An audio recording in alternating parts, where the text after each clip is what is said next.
నమస్తే అండి. అందరికీ ఉగాది శుభాకాంక్షలు. ఈ ఉగాది రోజు మీరెలా సెలబ్రేట్ చేసుకున్నారో, ఏమేమి రెసిపీ చేశారో మాతో షేర్ చేసుకొని, ముందుగా మన ఫస్ట్ రెసిపీ వచ్చేసి గారెలండి.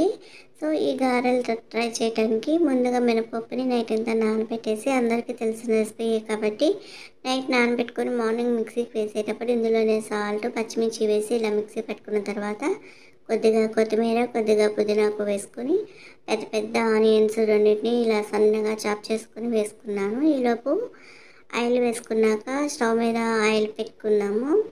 ఆయిల్ కూడా వేడవుతూ ఉంటుంది. ఇప్పుడు ఇందులోకి 1 స్పూన్ జీలకర్ర వేసేసుకొని ఇవన్నీ కూడా బాగా కలిసేలాగా కొత్తిమీర, పుదీనా, ఆనియన్స్, కరివేపాకు అన్నీ కలిసేలాగా ఇలా కలిపేసుకొని ఇప్పుడు ఒక చిన్న పిండి ముద్దను తీసుకొని మనం వేసే ఈ గారెలన్నీ కూడా ఒకేలాగా రావాలి అంటే ఎక్కువ తక్కువ కాకుండా ఒకేలాగా రావాలంటే ఇలా టేస్ట్ అయినట్టు తీసుకొని కొంచెం వెనక పాటు తడిపేసుకొని మనం తీసుకున్న పిండి ముద్దను ఇట్లా వత్తేసుకొని చిన్న హోల్ పెట్టేసుకుంటే మనకి గారెలు అనేవన్నీ కూడా పర్ఫెక్ట్గా ఒకే షేప్లో వస్తాయి. ఇప్పుడు ఆయిల్ వేడైన తర్వాత చిన్నగా ఆయిల్లోకి డ్రాప్ చేస్తూ వీటిని వేయించుకుంటే కరకరలాడుతూ క్రిస్పీగా ఉండే గారెలు మనకి రెడీ అయిపోతాయి అన్నమాట. ఇవి ఒకవైపు కాలిన తర్వాత రెండో వైపుకి టర్న్ చేసుకుంటే ఇది చూడండి ఎలా వచ్చిందో క్రిస్పీగా చాలా టేస్టీగా ఉన్నాయండి గారెలు అయితే.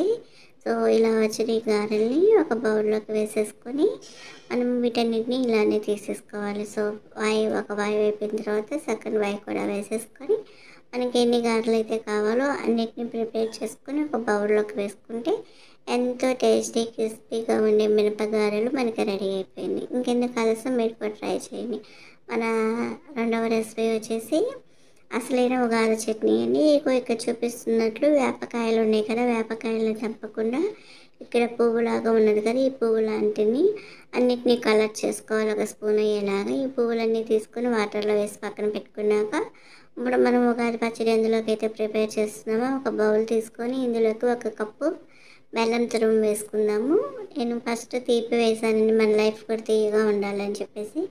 అలాగే తర్వాత బెల్లం వేసిన తర్వాత కొన్ని మామిడికాయ ముక్కలు వేసుకొని ఇప్పుడు పులుపు కోసం తీపి వగరు మామిడికాయ ముక్కలు వేసాం. పులుపు కోసం చింతపండు పులుసు వేసాను. చిక్కటి పులుసు తీసుకొని పిప్పేమి రాకుండా పులుసు తీసుకున్నాము. ఇప్పుడు ఉప్పు వేసుకున్నాము. తర్వాత వేపపూత వేసుకున్నాము. అలాగే 1 టీ స్పూన్ కారం కూడా వేసేసుకొని వీటన్నిటిని కలుపుకుందాము. ఉగాది పచ్చడి కూడా మన జీవితంలో ఉన్నట్లు ఉప్పు, పులుపు, తీపి చేతులాగా ఉండటం కోసం ఈ ఉగాది పచ్చడిని పెట్టారండి మన పెద్దవాళ్ళు. లాస్ట్గా అరటికాయ ముక్కల్ని వేసేసుకొని ఇదంతా కలిపేసుకొని నైవేద్యం సమర్పిస్తే ఎంతో టేస్టీగా ఉండే ఉగాది పచ్చడి మీకు రెడీ అయిపోయింది.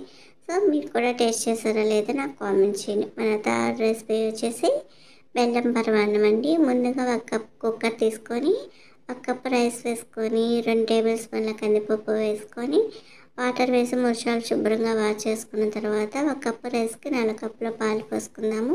ఇవి చిక్కటి పాలు అయి ఉండాలి. 4 కప్పుల పాలు పోసుకొని ఇప్పుడు మూత పెట్టేసి మీడియం ఫ్లేమ్లో 3 విజిల్స్ రానిద్దాము.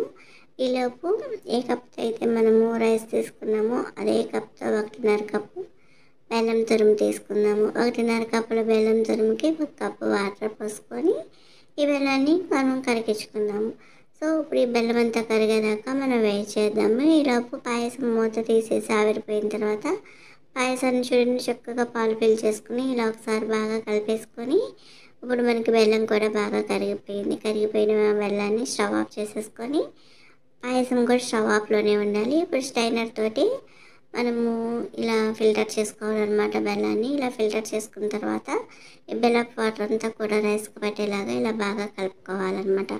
ఈ ప్రాసెస్ మొత్తం స్టవ్ ఆఫ్లో ఉండి చేయాలి, లేకపోతే విరిగినట్టుగా వస్తుంది. ఇప్పుడు ఇదంతా కలుపుకున్న తర్వాత రైస్ అంతా వాటర్కి పట్టేదాకా ఉంచుకొని అట్లా ఇప్పుడు స్టవ్ ఆన్ చేసుకొని ఈ వాటర్ అన్నీ ఎగిరిపోయేదాకా కూడా 2 నిమిషాలు లో ఫ్లేమ్లో స్టవ్ మీద పెట్టేసుకుందాం. ఇందులోనే 2 ఇలాచీలను కూడా వేసేసుకుందాం. ఆ క్లిప్ మిస్ అయిపోయింది. అలాగనే ఇప్పుడు స్టవ్ మీద ఇంకో ప్యాన్ పెట్టుకొని 2 టేబుల్ స్పూన్ల నెయ్యి వేసేసుకొని జీడిపప్పు, కిస్మిస్ కూడా వేసి వేయించుకొని ఇవి కొంచెం దోరగా వేగిన తర్వాత మనం పాయసం గిన్నెలోకి వేసేసుకుంటే ఎంతో టేస్టీగా ఉండే పాయసం కూడా రెడీ అయిపోయింది. చూసారు కదా, ఈ ఉగాదికి 3 రకాల రెసిపీస్ ట్రై చేశాను. మీరేం చేశారో కూడా నాకు కామెంట్లో ట్రై చేయండి. Thank you.